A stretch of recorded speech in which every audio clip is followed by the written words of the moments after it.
Bless up for tuning in to Project Cheney. Magic happens when you question everything. Conspirituality becomes reality, weirdness is welcomed, and it's okay to change your mind. Big up yourself.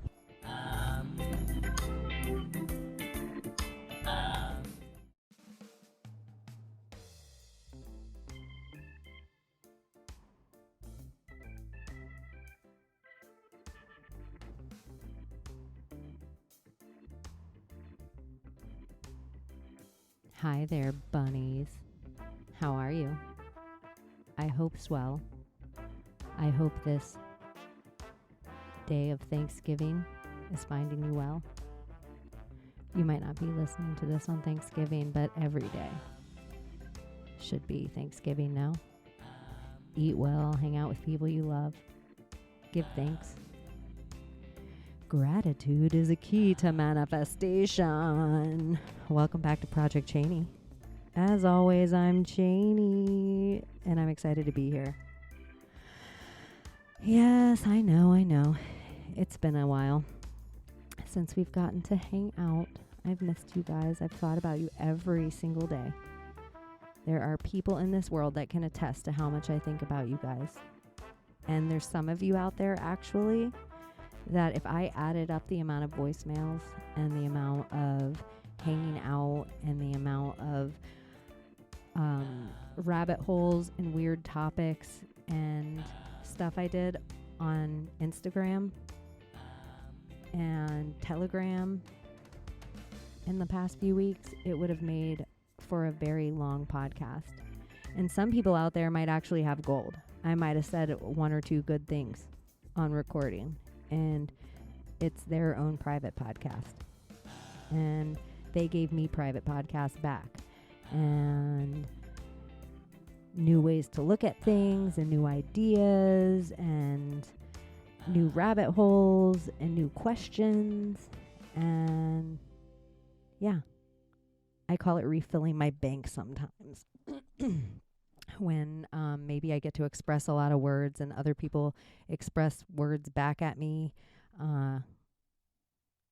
It's nice energetically for my busy logic. And so if you are somebody out there that I got to share this time with and you also listen to this show, thank you for hanging out. And it was enlightening and fun. And I always like when you guys reach out to me. And you can do that on Telegram at Cheney the Vampire Slayer. You can do that on Instagram at Cheney in Wonderland or Project Cheney. And I am better at checking Cheney in Wonderland more, but that is an account that's harder to find because it's so shadow banned. So usually you can find one from the other, and Project Cheney is easier to find. Twitter, I'm never on there. You can do that at Project Cheney and Cheney Project. Those are the two places to find me. I don't have any content on YouTube yet at Project Cheney, but at any time I appear on somebody else's shows, if I'm on with Trusilla or Maria or Kara Mosher, and I'll get better at adding more and more and more. So if I made an appearance somewhere and you've seen it, send me the link and I will add that to the YouTube as well. And yeah, I was getting uncomfortable talking about myself, and then out of the corner of my eye, the bane of my existence, my old man dog, is staring at me. And I'm not going to let it ruin my energy right now. I'm just going to hit the pause button. I'm going to stick gummy bears in my mouth, and then I'm going to come back. And you guys won't notice any of this time is gone, but if you listen to this show, you know that it's going to be shadow work that I have to do to come back and not eat bullets. I don't know. Okay. I'll be right back. Okay. The dog, the cats, the life. Every time it's my own fault. Now I always think I should do it different. I can just leave them in here. It'll all be fine. I know better. This is a life lesson.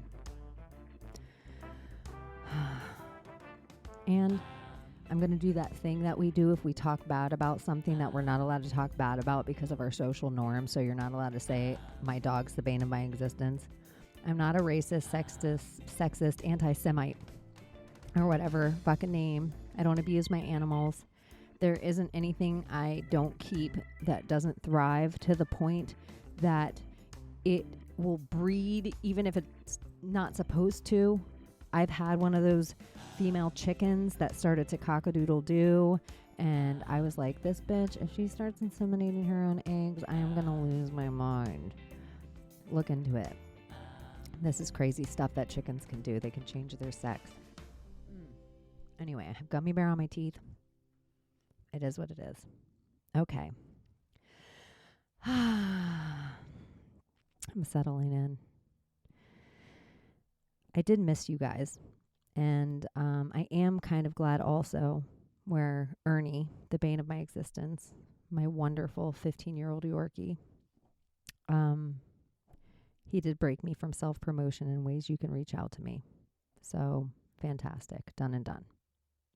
Also, I walked inside and the Aubrey trial, it was breaking news, you guys, breaking news, everything breaking news, boom. It's like these life or death situations that they try to make everyone concerned with that aren't anywhere near you, anywhere near your neck of the woods. And somebody's like, Cheney, you're wrong. I'm in Georgia. Or Cheney, you're wrong. I'm in Minnesota. Well, fantastic. Everybody has their thing. Everybody's in their place where they're trying to ignite the fire of breaking news. Just so you know, it's all about race. It's all George Floyd, and Kyle Rittenhouse is a good guy and George Floyd's a bad guy. But if you're on the other side, George Floyd is the hero and Kyle Rittenhouse is the racist. And we have people that are looking for truth and in our movement and in our community, and they're taking one of these sides of this thing. And just to break your brain a little bit, I just want you guys to break your own brain sometimes and question your own cement shoes of why you feel so good. Did any of your ideas change from the very first second you saw Kyle Rittenhouse to after the whole trial happened? Did you just feel better and more secure about your opinion, or did you actually have your mind changed by the trial? I think the whole entire thing is fake. I think all the news is fake news. So if all the channels are talking about it and all the channels are showing you every second, I feel like a broken record saying this. Rittenhouse, written, go back to Latin roots, you know what I like to do, horseman. And so this Ahmaud Aubrey, black people, look at, he was running where he shouldn't have been and got killed. White people, look at, Kyle Rittenhouse was running where he shouldn't have been and got killed. Look at, black people ran into white people in Wisconsin and ran over them. And then look at, we're also doing a trial where white people ran into a crowd. It's like, are we kidding here in this part of the movie that you guys don't see the narrative you're being sold? Stop taking sides in these. Let's say you're pro Rittenhouse right now. Are you also, because he was protecting property and he was just being a vigilante because the cops weren't going to do it, are you also pro George Zimmerman? I bet you're not. I bet right there when I said that, your brain tried to start to argue, well, it was different because, nope. The only thing that was different was the states and the laws that they were in. And so start breaking your own narrative. If you're a person that you believe Fox News is more true than CNN, if you're a person that you think Tucker Carlson is different than Rachel Maddow, or you think that Anderson Cooper and CNN are the one bastion of hope, no, they're all fake news. All of them. They've been fake news before you were born. The whole TV, the whole thing, is an instrument of the CIA that you all paid for to put inside your house. And that's just if I'm going to be not woo-woo about it. I think it's a bigger instrument than that of spiritual, like black ooze octopus control. But we'll just stay with the third dimensional. You are showing up every day to a Shakespearean bread and circus, and you turn it on, and you think you're smarter than the narrative, and you unplug, and you let it right in, all into your subconscious, all into the way you think. And eventually, the side they create for you, they will make you sit in that side in a way that eventually, deep in your soul, you're uncomfortable with sticking up for these people anymore. But now it's your side. So you have to take the whole side. And they've done it with politics where, well, if you're, pro-death penalty, but you're also pro-life, they've broken your brains at both ends of the spectrum, that you're anti-death penalty, but you're, pro-choice. Like, you don't see that they've done this to you, and that they use the news and they use these feel-good people that are your idols. It doesn't matter if it's Britney Spears. It doesn't matter if it's Donald Trump. It doesn't matter if it's Lady Gaga. If the media is showing you that they are a good guy and pressing a narrative, sit back and say, who is the character they are trying to sell me right now of this person? Is all the news trying to sell me the same character? Why?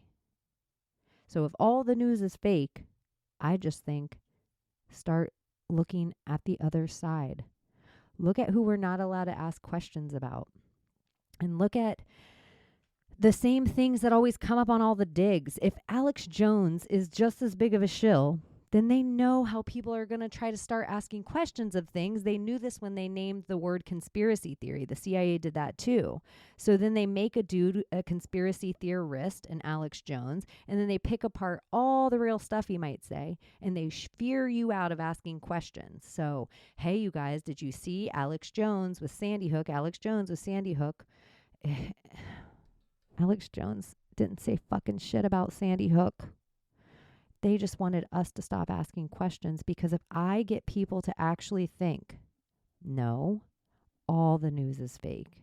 The reason people can't conceptualize that is there's like, how many people are in the CIA? How much money do they have? I think that's the incomprehensible thing that you can't think of. It's astronomical to think that I would tell you that a majority of Sandy Hook, if not all of Sandy Hook, was a CIA town. The whole thing, the whole entire thing, and people were not supposed to be asking questions like we did. And the whole thing's fishy. And I'll grab Alex Jones's microphone and scream, I think Sandy Hook was fake. I made a post about it, mocking it. Like, yeah, and the frogs are getting gayer. No one wants to talk about pharmaceuticals and vaccines maybe making people gay or fucking with their sexuality. I'll say that too. So there's these certain people that I think the media sells this whole idea of, here's a conspiracy theorist, so we can fry this guy, so all of us reals never ask questions. But the conspiracy theorist part that Alex Jones has taken is a caricature. So when these people start taking characters, these Britney Spearses, these George Floyds, these Kyle Rittenhouses, these Lady Gagas and Marina Abramoviches and Jeffrey Epsteins, to me, they become kind of caricatures so we can wash away all of one idea under one person. The same way Monsanto splits up into two companies, and the bankrupt side, they put all on one side, and then all the good stuff they put on the other side, and then they're just like, bye, bankruptcy. That's what I think they do with these characters and us. They make us jump on the character, and then they sink the character. And they're our false idol, and we've put all this faith and stock in them and called them a good guy and called them a bad guy and called them this, so we can't see past our cement shoes and ideas. And that's what they did to Rittenhouse, and that's what they did to George Floyd, and everybody's buying it, hook, line, and sinker. And I just think that's like low-hanging fruit. You guys are better than that. Your brains are working better than that. So just, you don't have to question, you don't have to say all your ideas aloud before you question yourself into the ground. And if you're around a really rad group of people, or if you just have one really great friend and you don't judge each other and you allow each other to question things without them becoming your faith or your belief system just because you're questioning something.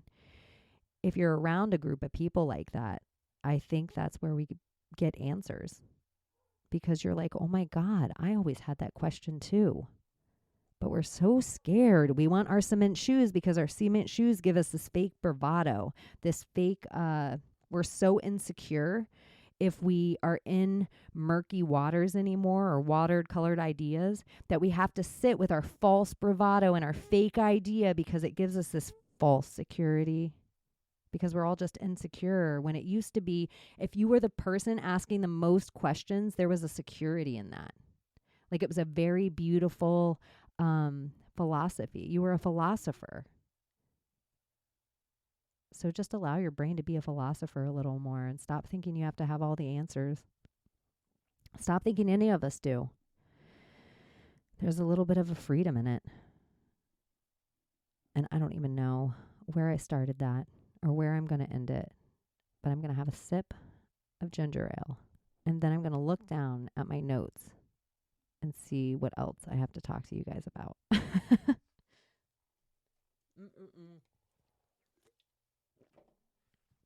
I do this other thing.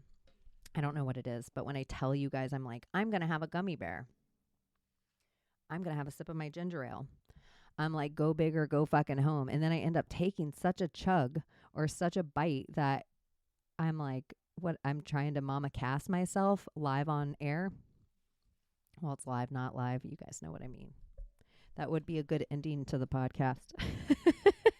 That's horrible to say. Okay, you guys, this is my sloppiest notes I've ever had. And I also want to go back through some of my own Instagram posts that I've put because I've left notes there. So, yeah, this is totally a Carrie from Homeland episode of Project Cheney. Let me scroll past whatever weird shit I found. Let me scroll past that on my phone. Woohoo! Just kidding. I don't have that fun of stuff saved in my photos, everyone. That's hidden somewhere else. Just kidding, just kidding, just kidding. Okay. So when I take my oldest notes, I feel like I should start at the top and we'll go through some kind of weird train of my timeline. The first thing I have, the biggest at the top, is the compartmentalization of medicine. And this drives me really crazy. It's something working in the field for as long as I did and having family and people that I really love work in the field as well. And then obviously going through the system all the way from birth to death with other people I love. You see a lot. And people out there can attest. You have to go to, you might have a problem with your midsection somewhere that takes you 3 doctors to figure it out. And you have to go to an internal medicine doctor and a neurologist and the OBGYN and your primary care physician. And that's different now than the person that's doing your medications. And the insurance companies are all feeding off this thing, but in a way like the same as NASA. The guy working on your wrist has no idea what medications and what physical therapies are being done on your back. And the guy working on your back has no idea what kind of medications your psychiatrist is giving you or what kind of trauma you had into your past.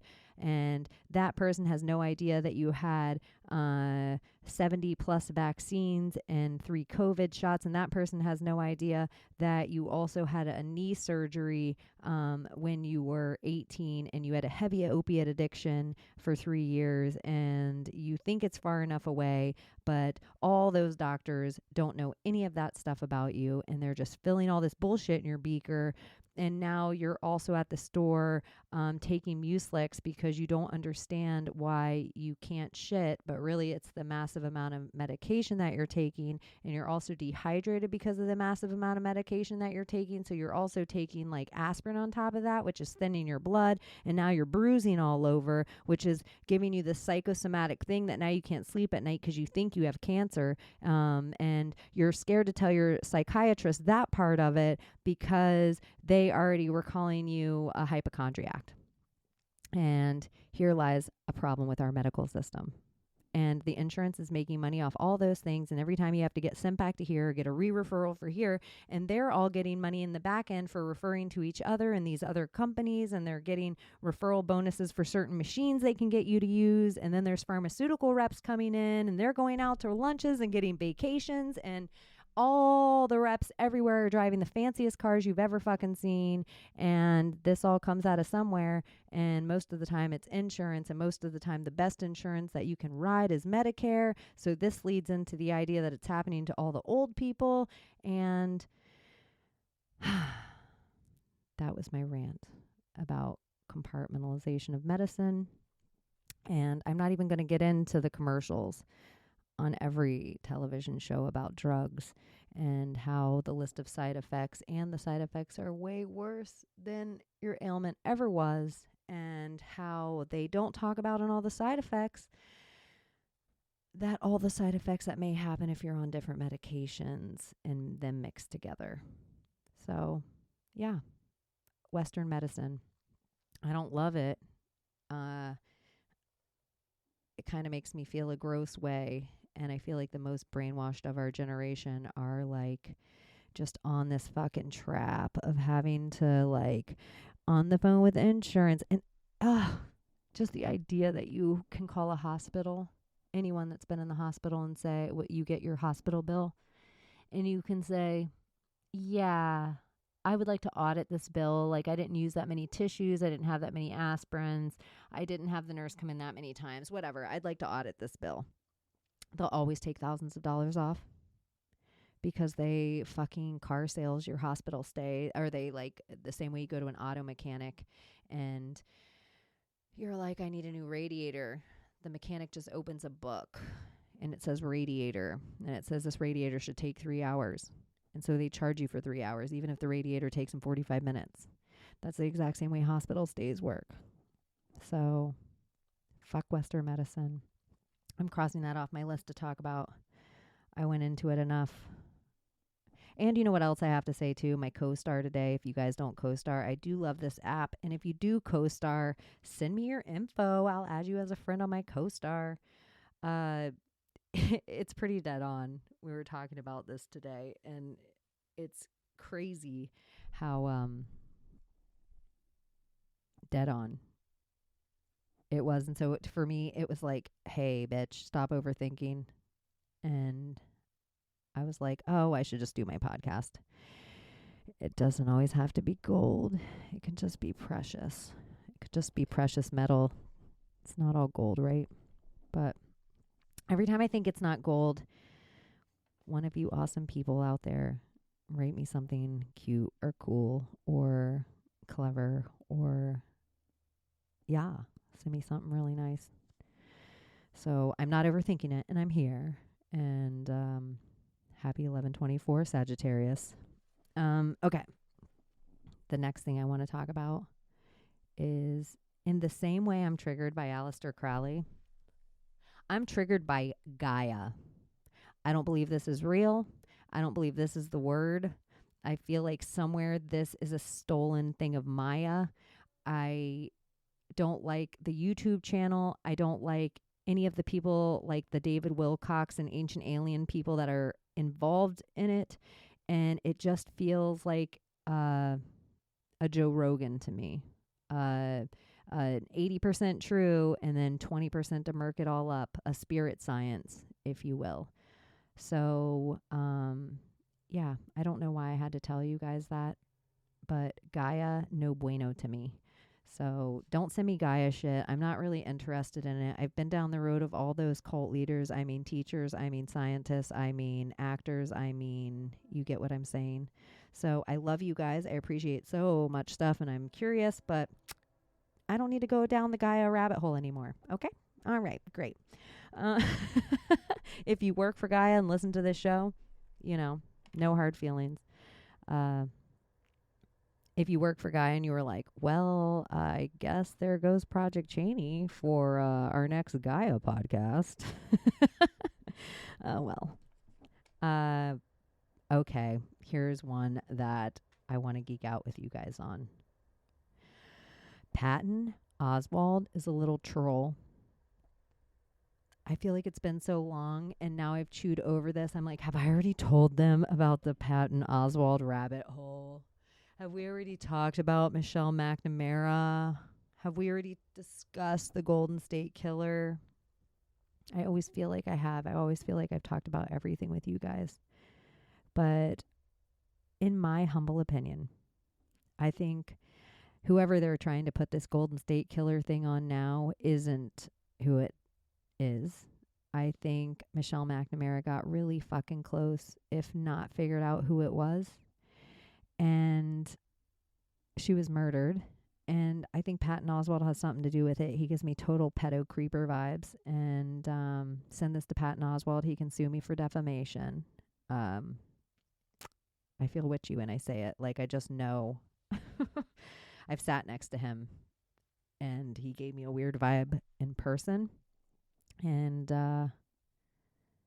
anyways, if you look into the Golden State Killer, and you look into Michelle McNamara, and you look into the way the Golden State Killer acted, and the maps that he would draw and where he would run, I think Michelle McNamara might have also discovered this underground tunnel network and entrances and exits.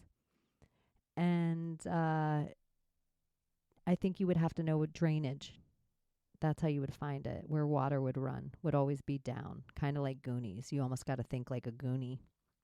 And the movie Goonies, I'm saying, you guys, if that was too old of a reference to some of you out there, it's a movie Goonies where these kids realize there's like a whole underground tunnel system. And there's treasure down there, and One-Eyed Willie, which is really creepy now that these kids were looking for a fucking penis, One-Eyed Willie, which it's all sexual innuendo of these creep shows. Goonies conspiracy will be for another day, but what the fuck was I just talking about? Oh yeah, Patton Oswalt, Michelle McNamara. So I feel like there's these little things that hidden in plain sight.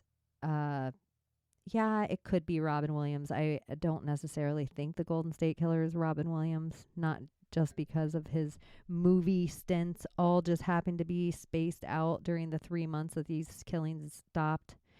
But it's just very, if you had a 6,000-year-old death cult and sometimes you got sloppy or you had new members that got sloppy, it would become a clever way for you to bury all these murders and ritualistic killings. Zodiac Killer just happened to have 13 killings. No, that's a ritual.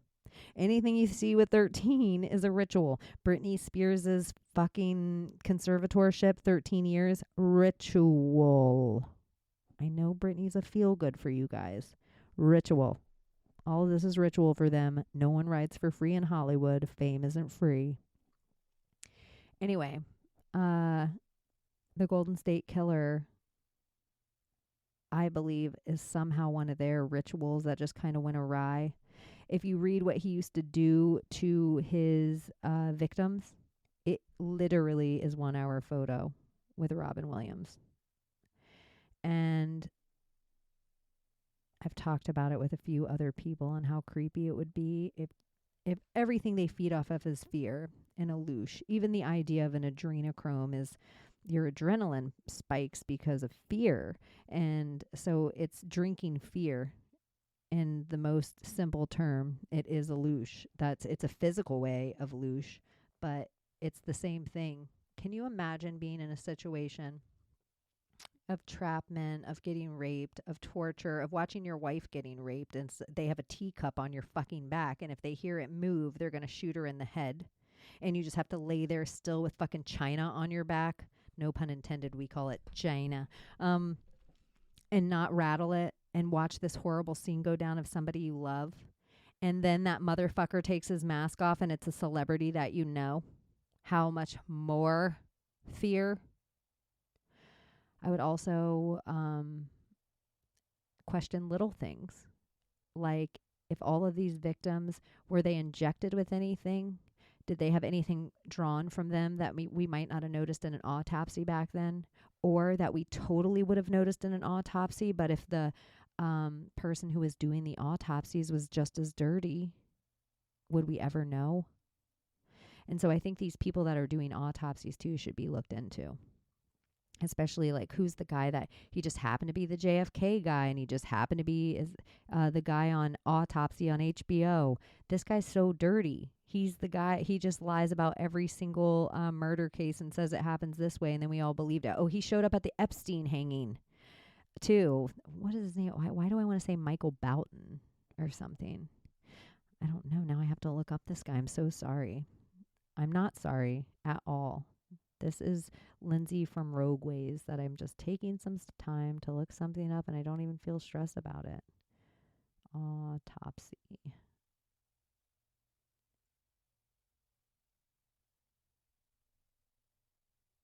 Oh, Michael Baden, you guys.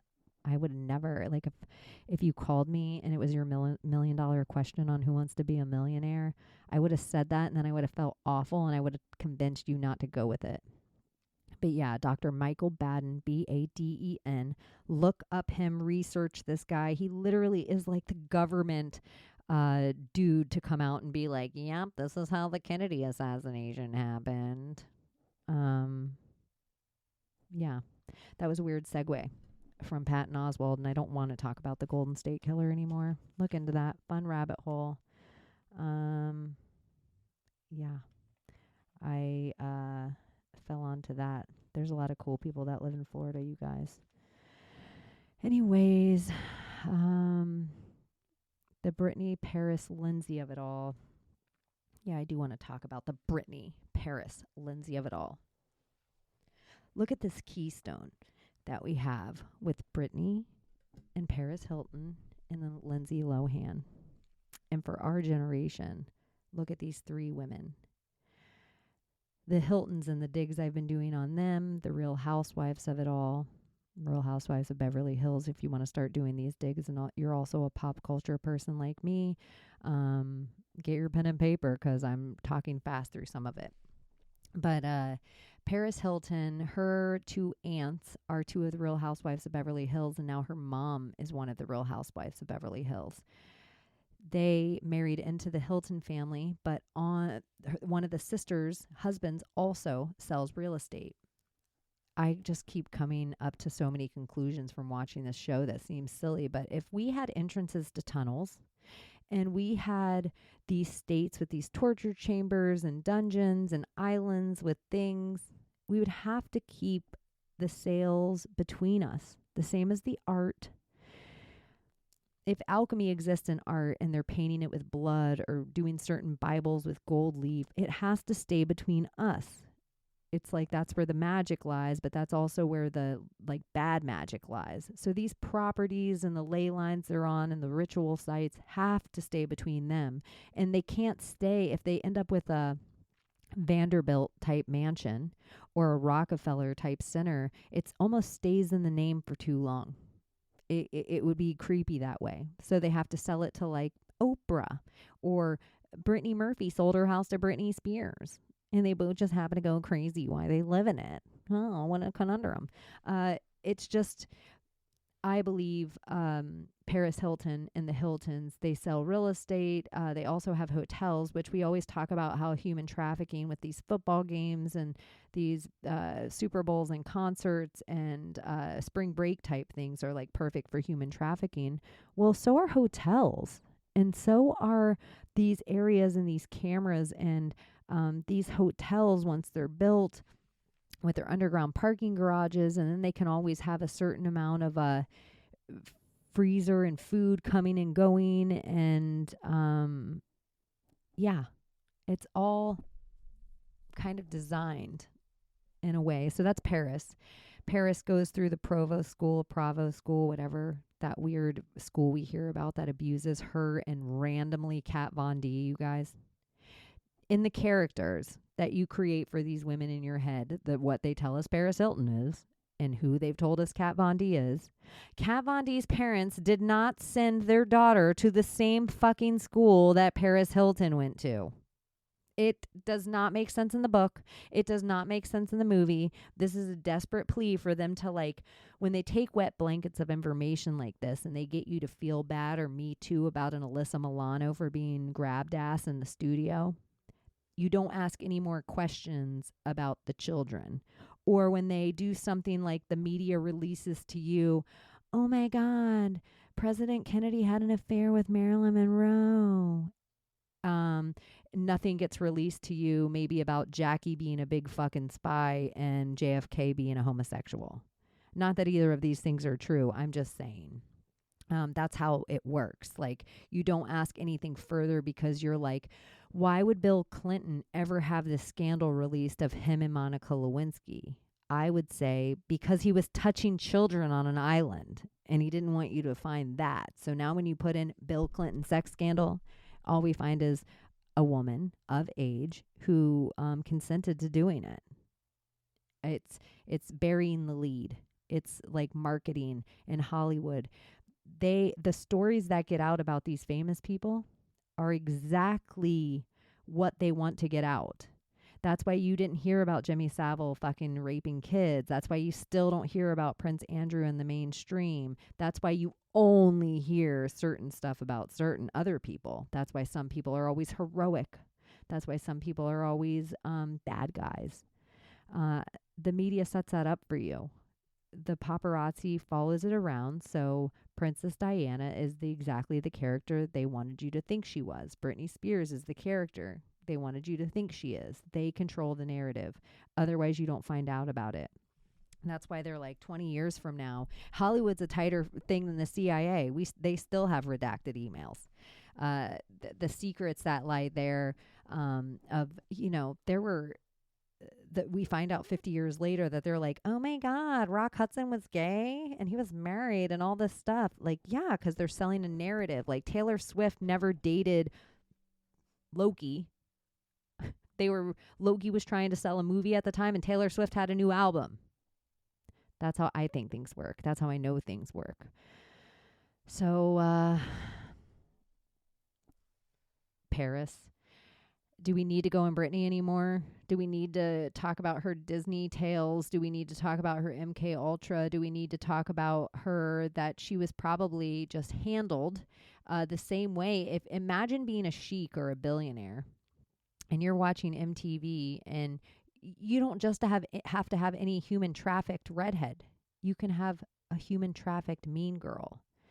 Like Victoria's Secret is just a high price call girl ring. These girls get paid hundreds of thousands of dollars, millions of dollars to lay on a yacht for 2 weeks at a time with a sheik. Lori Loughlin's daughter, the one you heard all the scandal about her and her college and blah, blah, blah. Really what they don't want you to know about all their daughters, which you can go back to Real Housewives of Beverly Hills again. All their daughters are supermodels. And all their daughters are up for grabs. And some of their daughters can't make it. The mental anguish that they go through give them eating disorders and alcohol addictions and drugs.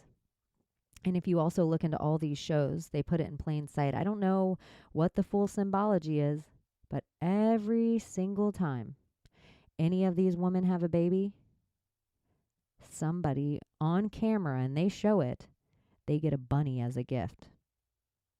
It almost lets them know that not even your kid's going to be safe from this. This is how the system works. This is how the torture works. This is how we break them. We break their humanity. And then they become one of them. So, Britney, she's the Disney kid, the singer, the talented one. They break her. They puppeteer her out in front of everyone. Paris Hilton actually gives me more handler vibes. When you look up all these old pictures I'm talking about of Britney and Lindsay and Paris, Paris never looks wasted. Brittany always looks like she's on scopolamine. She's like litty titty, and Lindsay's eyes are rolling back into her head. But now, let's talk about some people's favorite, and maybe we don't talk about her enough. I mean, let's not even talk about the name of Paris Hilton. Let's not look up the Hilton logos. Let's not do any of that shit. We're not even going to go deeper into Paris. We're not going to go deeper into Brittany. We all know, right? Let's talk about Lindsay Lohan. Lindsay, another Disney kid. Lindsay plays twins. Twins come up a lot. Sometimes I'm like, are they clones? Or are they twins? I won't go into the whole Haley Mills and the Pollyanna and the Saved by the Bell of it all. I'll leave that for another day. This is my brain trying to battle me getting real information out to you guys. So Lindsay Lohan also gets passed through at a really young age to a bunch of adult celebrities. If you look up her boyfriends, like she was like 16 or 17 dating Velmer Valderrama. And that's this very curious. Who else does that? Ashton Kutcher with Mila Kunis right on the same show. It seemed like those 70s shows guys were all like older dudes all dating like teenage girls. And so Lindsay Lohan, she's passed through Hollywood. She's also a redhead, which I want to do a full show on redheads. I want to have somebody on just to geek out about redheads, just specifically redheads, back to the magic of it all, back to the witch of it all, back to the giants of it all. It's every culture around the world has redheads. It's very special. It's the smallest minority on the planet. For some people, I know this is a broken record because I'm obsessed. And I lied. It's the second smallest minority on the planet. The first minority on the planet is true green eyes. So when you get a redhead with green eyes, which exists in every culture around the world, that's magical shit. Anyways, Lindsay Lohan. If you think of her now, they literally ship this bitch to like the Emirates. They lock her in a fucking hotel and they're like, Lindsay has a club and a TV show. Who tried to save fucking Lindsay Lohan? Oprah.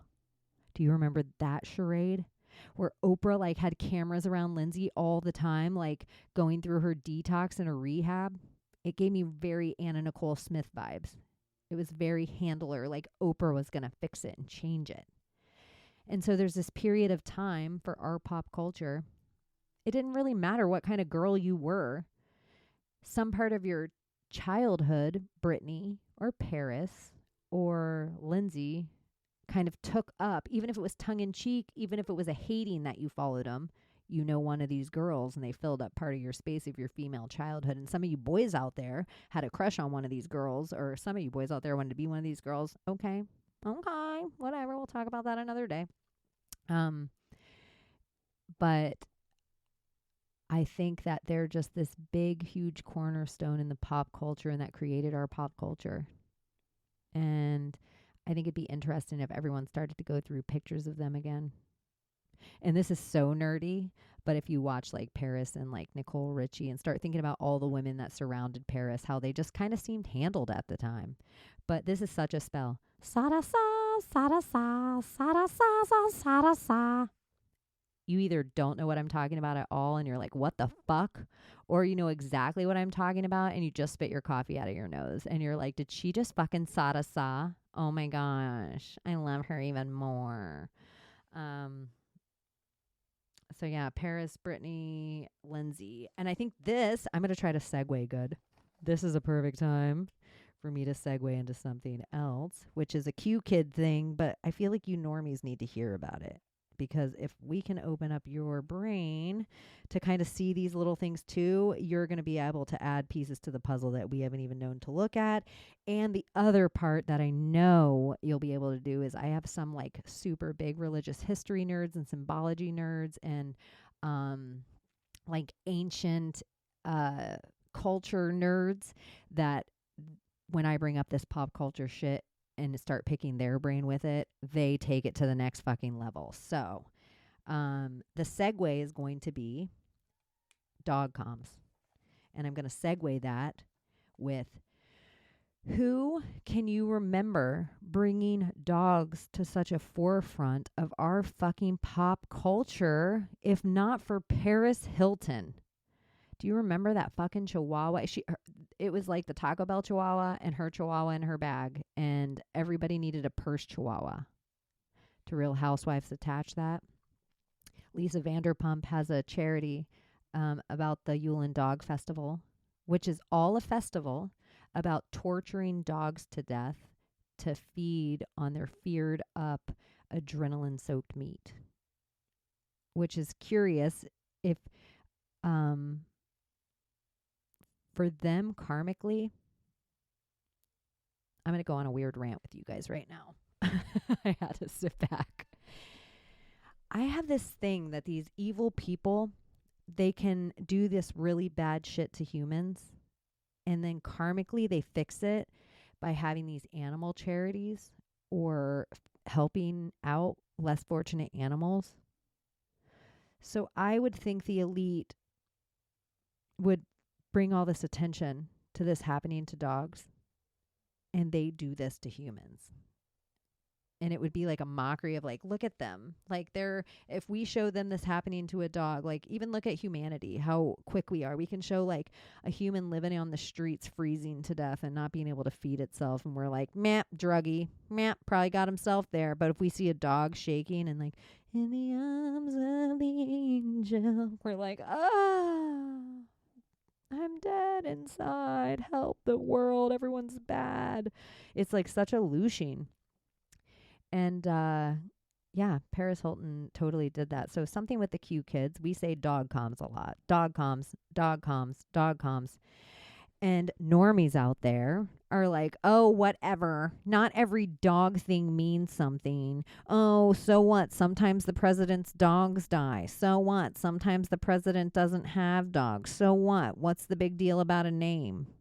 Everything matters. Everything matters that they are saying to each other. So some of the things I would say are interesting are like JFK Jr.'s dog was named Friday. JFK Jr. died on a Friday. Friday is also the character in Dragnet. I don't want to say Tom Hanks plays this character. It could be Dan Aykroyd, but I know.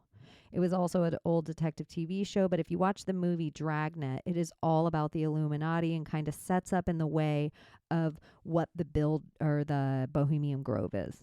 It's all like they take a virgin, throw the virgin in a snake pit, blah, blah, blah, blah, blah, the Virgin Connie Swale. Some of you out there just love that Dragnet reference, but it's a good movie. Tom Hanks, have at it. So maybe nothing. Maybe it's nothing that his dog is named after Freya, fire, nothing, Freya Day. Maybe nothing at all. Maybe he just really loved the TV show Dragnet when he was a kid. Here's one, though. Ted Kennedy's motherfucking dog's name was Splash. Okay, maybe nothing that it's also a Tom Hanks movie with a sexy mermaid, Daryl Hannah. Maybe might be nothing. It means absolutely nothing. But if you know Ted Cruz, like most of us know Ted Cruz and know that he, quote unquote, his character was a drunk who killed a woman by driving off the bridge and made a big splash. Who names their dog that? You guys, maybe I'm just reading into it. Maybe I just know a little too much about everything. But I don't think I do. I think this is the way they communicate with each other. So one of the dog comes with, like, you can look into the Bush dog, McCain's dog, Obama's dog, even the Fauci with the, like, oh, look at the beagles of it all. If you want to know what it is and you just see a hashtag that's dog comms, or if you see somebody talking about dog comms, maybe we just put into your head that you now know dog comms. And maybe you're going to bring me so much fun stuff now because you're like, bitch, I fucking hate when you get my head to think like the fucking Anons. It makes me so pissed. But you said dog comms this week, and I was thinking about ancient Babylonia, and they did this thing, and da. And then somebody else will send me some shit like, girl, do you actually know the upside down pentagram used to be a goat, but it now is a dog, blah, blah, blah, on my timeline. I don't even know. I can't tell you what happens, but something like that will happen. So you guys get dog comms, okay? So you don't have to be in the dark. You're part of the inside joke. What else do I want to talk about? You guys, I can't believe I'm 48 minutes in right now. I'm probably not going to attach anything to this today. Just you and me are going to hang out alone. We're just going to sit and stare at each other and do the kind of eyebrows where we're like, have you guys ever done that where it's like a staring contest of like not trying to laugh? I'm pretty good at a staring contest. I have a resting bitch face. Sometimes. I was just having a fake staring contest in my head right now. I won, but I'll move on so you guys don't get bored because we'd be here all day. You know what else I had to do, you guys? 3D stuff. I had to make a resume, or I'm in the process, and I had to get reference letters. I don't have to do any of this. This is the process of like adulting. And it's kind of like in the whole like spiritual awakening of it all and COVID of it all. I walked away from my medical life, blah, blah, blah. And now it's like, okay, maybe you get a job where you make Ks. That's what I call it when you have to make a blank amount of K a year, where they talk about you in a salaried way. And they're like, you make this amount of K and 401k, and don't forget about your insurance and your fucking paid time off, which is different than your sick time. But then you also have bereavement time. Hopefully you don't have to use it. Oh, fuck. When I started to like look at myself in that life again, I was like, do I want this life again? Do I want this life again? If I take off the like making my parents proud or pleasing some 5th grade version of me or somebody I might run into from high school, or the amount of money I spent on a degree or a skill, or the fear of retirement or getting sick,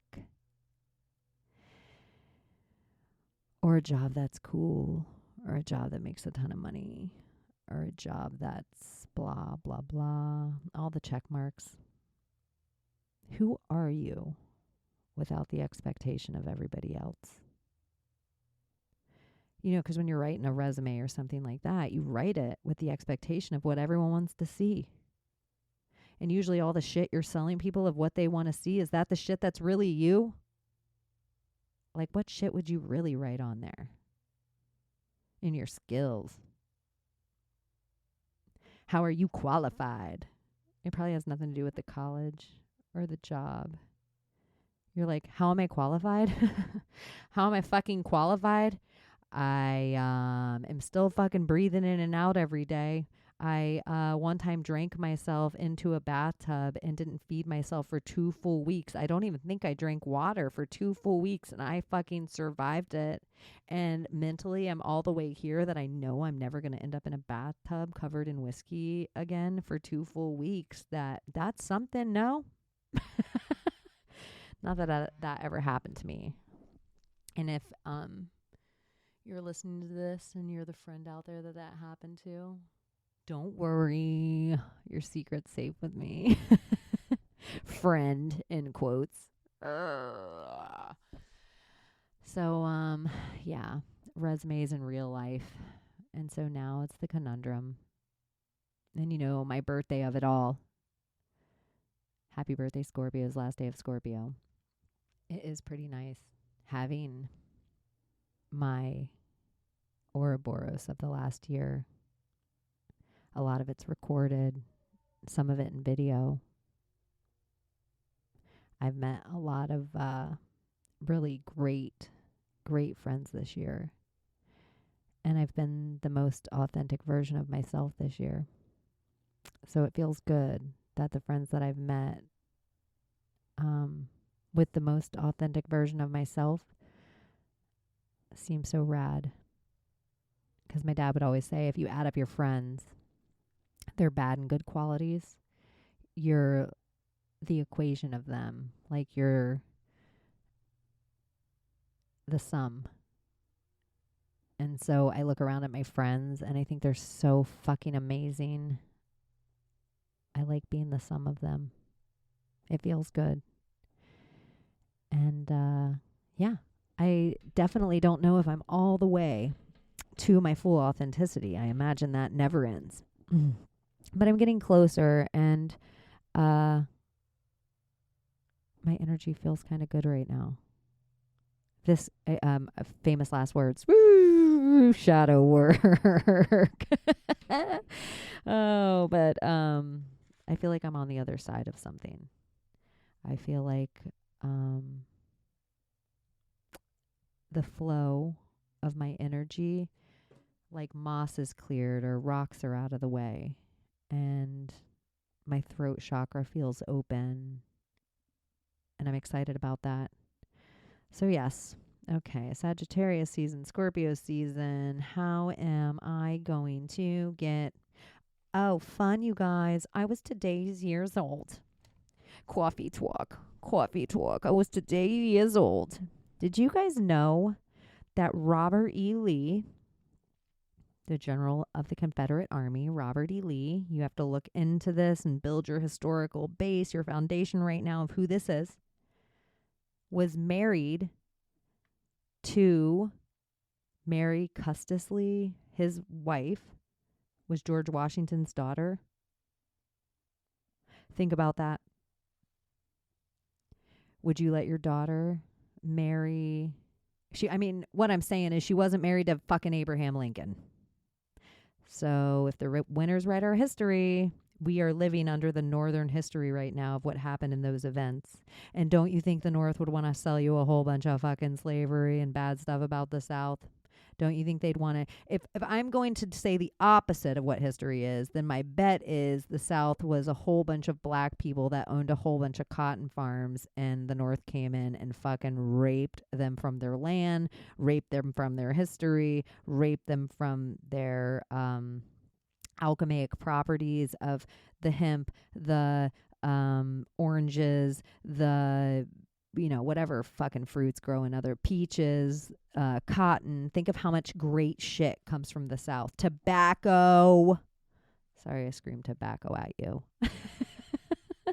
Anyways, so I just thought that was really interesting that Robert E. Lee was married to George Washington's daughter, and maybe you guys would want to go on a fun rabbit hole about it as well. And I lost my segue. Second I told you guys about it that I was going to try. That's how magic works. Just so you know, I think. Don't tell people about your fucking magic all the time. Unless they're working with you in it, don't tell them about it. Otherwise, they're just going to get in the way of your manifestations. They're just there to put doubt. Their demon will come out and be like, no, you can never do that. You hate that. You won't like it. You'll be scared of it. Yeah. That's the thing about The Secret. I think The Secret, every single thing The Secret tells you is fucking bad magic. Yeah, you should have people around you. If they support you, your dreams, your magic, fucking tell them. Tell them. Coven up.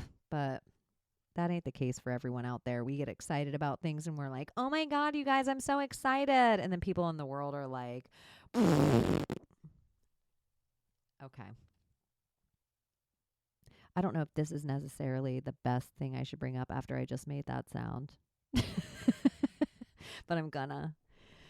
Do you guys remember when we were kids, speaking of grooming a nation and grooming us, do you remember the TV show Taxicab Confessions? Do you remember the TV show Real Sex? I feel like the amount of perversity and out of the box thinking about sexuality that maybe not have been normal, but we were all being shown it at such a young age is pretty fucking crazy. And it was so porny. And the other thing, the Taxicab Confessions, an interesting thing that I'd put out right now to someone, they should have an Uber Confessions or an Uber Confessions podcast where they just have random people get in their Uber, and if they sign off for the interview, they do the interview from here to there. So some of the interviews are 12 minutes long, some of them are 8 minutes long, some of them are 30 minutes long, depending on how long the Uber ride. Yeah, Uber Confessions. But yeah, Taxicab Confessions. Real sex. What do you guys remember about those? Anything specific? Anything that sticks out? I remember being like 12 and people sitting in a room all masturbating together. I feel like I remember this with just women in one and women and men in one. I remember how people would come on and they'd be like, Real Sex 23 with the little slapper. It's not doing a huge dig for my head right now. It was probably weird shit to see as a kid. But yeah, so Real Sex and the little song. I probably could pull up the little Real Sex song. Somewhere in the back of my head, it's almost a jingle where it almost sounds like if you've ever watched the TV show The L Word. It has the same vibe to the beginning of that. Like, anyway, let's move on from Real Sex. Taxicab confessions. I yelled at you about fucking Ahmaud, Aubrey, and Rittenhouse. But it's funny enough. On my sheet of paper, it says Aubrey Marcus. Somebody sent me this week of a girl who was like, I'm just here because I want to talk about the Aubrey Marcus podcast I listened to. And it's this like 16 or 18-minute video of this fucking girl that I just feel like this is what Hollywood have done. If Hollywood ever found me or CNN found me, they don't hire a girl like me. They just make a girl like me. So they take my look and my vibe and my feel and they turn it all up to 10. So they give her long hair and contour her face and make her extra pretty. They take this voice and they make it a little bit higher and a little bit cuter. And then maybe she talks like this. And she's a super big patriot and she's going to come at you with 80% of the truth, except she's going to tell you these little false facts. But you're never going to know because you don't know all the same symbols that we know that we're talking to each other, that this is all bullshit and there to lead you down a wrong dead end road. So this girl's going around with this video. And I'm not even going to get into debunking the whole video because that would give some of it power. But right at the beginning, she's like, so I was listening to the Aubrey Marcus podcast. Aubrey Marcus, the CEO of On It, that stepped down at the beginning of all this when we had to start watching the CEO resignations, which if you guys haven't out there already, start yourself a list. You can probably look up all the CEOs that have resigned because they resigned before they were all in on this whole fucking plan. So Aubrey Marcus is not only the CEO of On It and the guy who is all involved in marketing Fleshlight, which is probably a Chinese vagina, Chinese fake robot vagina. So everyone would get real comfortable fucking artificial. On It is Joe Rogan's company. Aubrey Marcus is a big Joe Rogan bestie. And he was also in a really weird car accident. So I don't know. Right there, red flag for me. If I hear anything about Aubrey Marcus, I steer clear of that dude. He is a misinformation agent, and he is just there to kind of get you part of the way down. He's all psychedelic and friendly, and he almost looks like the dude who did Girls Gone Wild. So, yeah. Aubrey Marcus, no bueno. CEO On It. Done with that. Oh, what else do I need to say about Rittenhouse that everybody hasn't already seen? You guys, it's a fake story. There was a car lot on fire or a convenience store or a fucking whatever. Every single news channel was showing us. They had drone footage and helicopters. And every single Fox and CNN and everyone, they set up the playhouse. Everybody was watching. They had their actors. They followed their actors all the way from their hometowns to there. We got to see him scrub graffiti and what a good guy and walk around with cops and their guns. And the actors showed up at the playhouse. And then we have all the footage from the playhouse. And that's what we play in Act 2 inside the courtroom. And that's all a playhouse. It's all fake. They set it all up. They're talking about it all for a reason. Some real stuff happens in the world, and that fits their narrative, and they show us that. Some real stuff happens in the world, and it doesn't fit their narrative at all, and they never show us that. But sometimes some of you are like, look at Kyle Rittenhouse does this, and here's another person that's black that did this, or another person that's white that did this, and we either like it and agree with it, or we don't like it and we don't. Stop using the story and characters they give you to make your arguments. Unless you're proving how fake this shit is at this point, you don't get it. The second you take either of these sides, you don't get it. It sounds so simple when you look back to President Donald Trump saying fake news. But maybe you guys didn't hear it enough. All the news is fake. All of it. If you're playing along with the narrative, if it's the breaking story, that's exactly what they wanted you to do. So unless you're picking it all apart and saying, here's the symbology in this, here's their false flag again, here's their fucking CGI, here's their actors, look at here, we found this guy again here. Oh, isn't it a surprise? Another dreadlock black man hates fucking white people. And then they're like, another conservative redneck white person hates black people. Stop. Stop, you guys. Stop taking sides in these stupid arguments that it's just divide and conquer. And other stuff that I see is they want to get rid of your long rifle just as much as they want to get rid of your dreads. They don't want you having those things. And eventually you'll fucking make the other side get rid of their powerful thing. You'll do it for them. That's what we all do. We think, finally, I won one. No, you didn't. You lost one for all of us. Stop taking the sides they want you to take. A key of this fucking Rittenhouse trial. When the judge's fucking phone went off and played Proud to be an American, you guys, that's the fucking MK Ultra tagline for you to feel. Go tie a yellow ribbon around your fucking tree, you nitwits.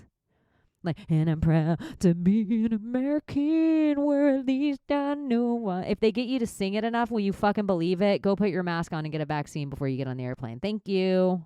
Shut the fuck up. You don't even know what freedom is anymore.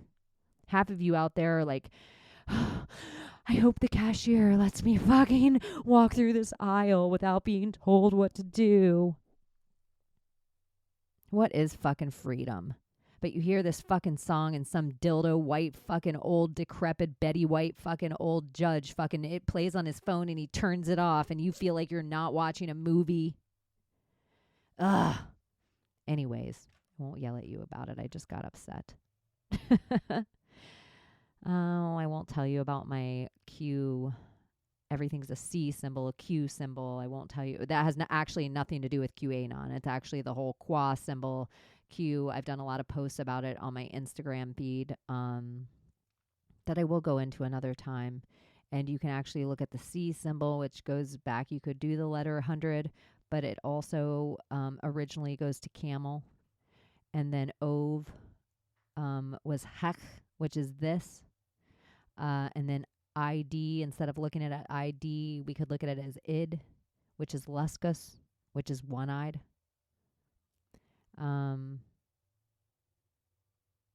They used the C to replace the Q everywhere. And they used the C to replace the K, and sometimes the K to replace the Q, which has kind of led me onto this whole new thing of,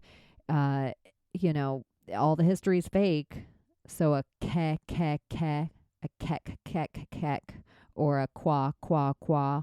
How it's interesting, the demonization of what they say is these hooded KKK, which is also the same way in the anonymous of if we convince you that your group is anonymous, then anyone can put a hood on and do havoc in your name.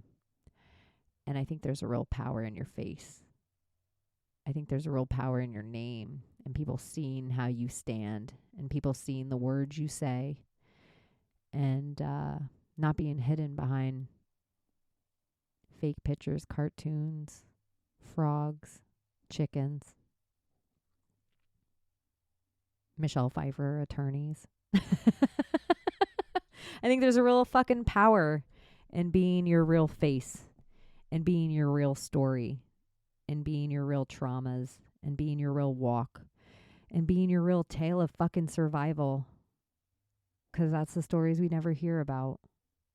We always hear the stories how the slaves were freed, but we never hear the fucking stories about the fucking slaves who freed themselves. Maybe that story never needs to be written. Maybe it's going to be written for the first time, and we're just the ones to write it. I'm kind of leaning more on that. And I'm leaning that even though there's a ton of other stuff I want to talk to you about, and I have sketches of paper that have taken too many weeks, I do want to leave you with the one symbol that I keep seeing come up everywhere, from Astro World to Skylines. What the fuck is the Ferris wheel doing? What's up with the Ferris wheel? The shape of it, the sundial of it, the compass of it. I don't know. Maybe it's a symbol for another day. Maybe it's just the symbol you need to be your weird synchronistic sign through the whole week that you're on the most magical path. I'm on a fucking magical path. We all are. We're 100 monkeys. Every time we heal ourselves, every time we find words, every time we find the courage to say it, every time we find the real emotions to give a real hug or a real cry or a real laugh, we are healing. I can feel it in me. And I think we're getting very powerful. And I think energy's talking to us in a whole bunch of ways. And it's not always easy, and it's not always fun. If you're lucky enough out there, you have a couple really good people that get you right now, that love you. I love you. I love you. I love that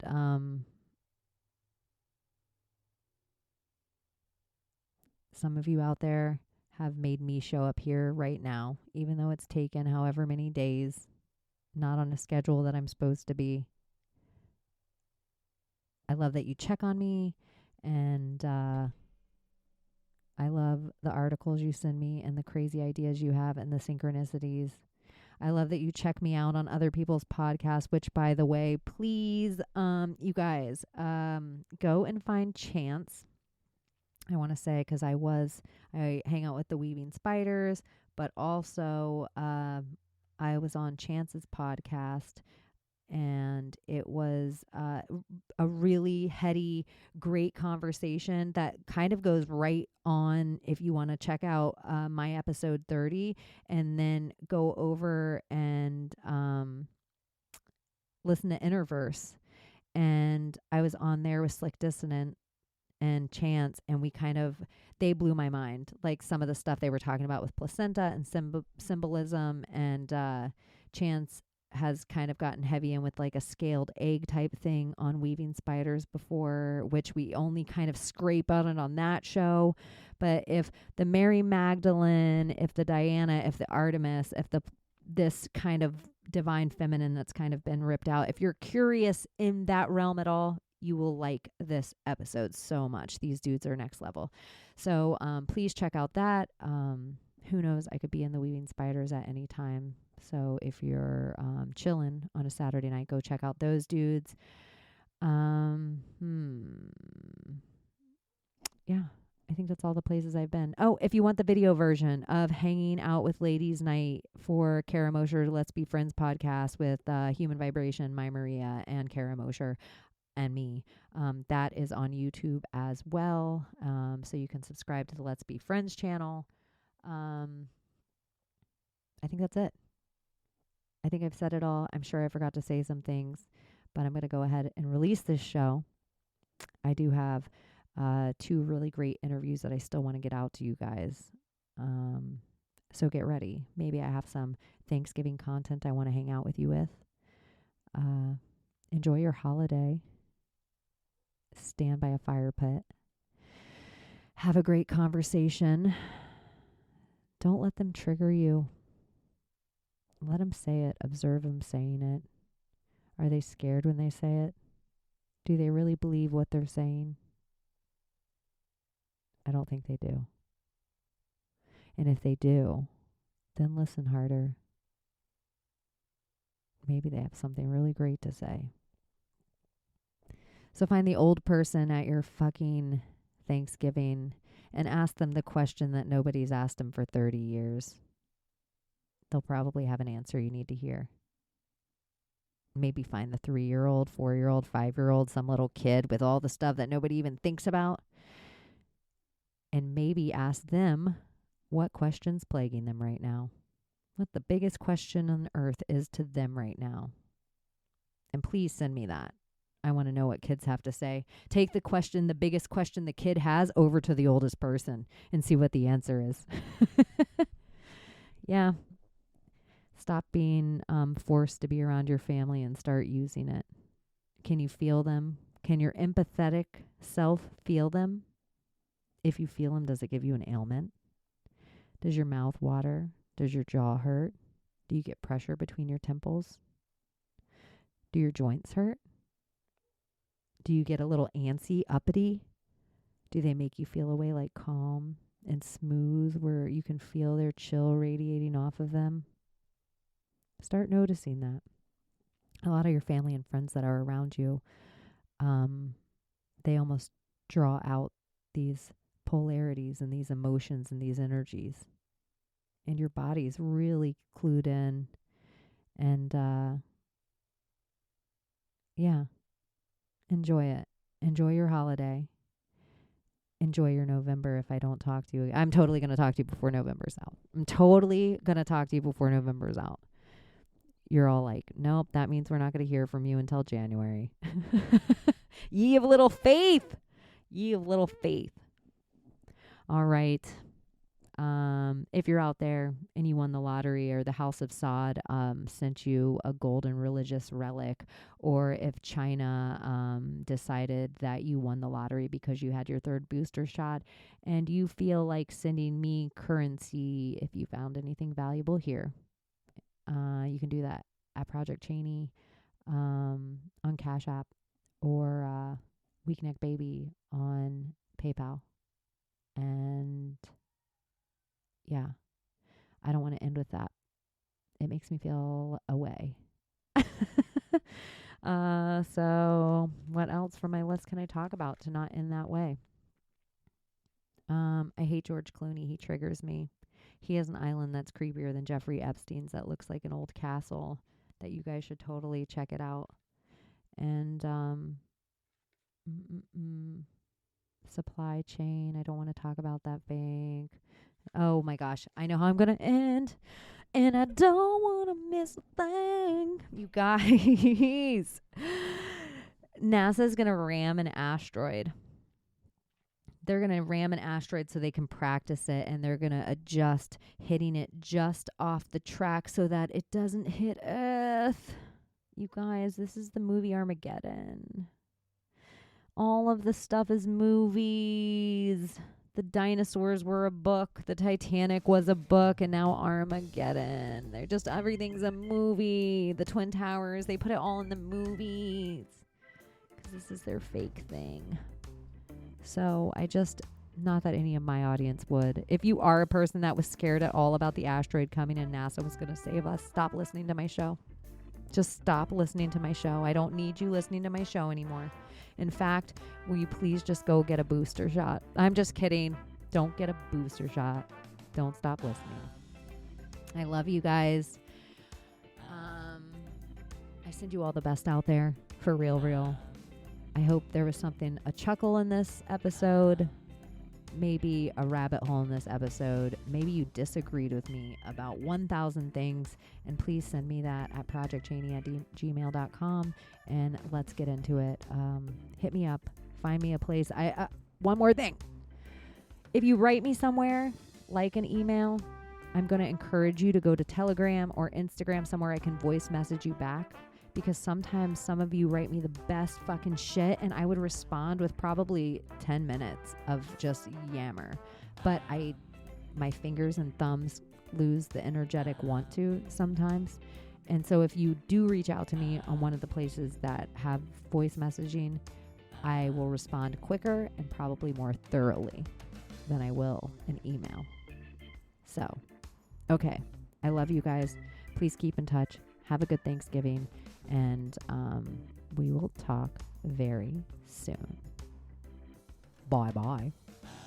So she has been Cheney, and now she's off to smoke a blunt. See you next Tuesday, you fucking cunts.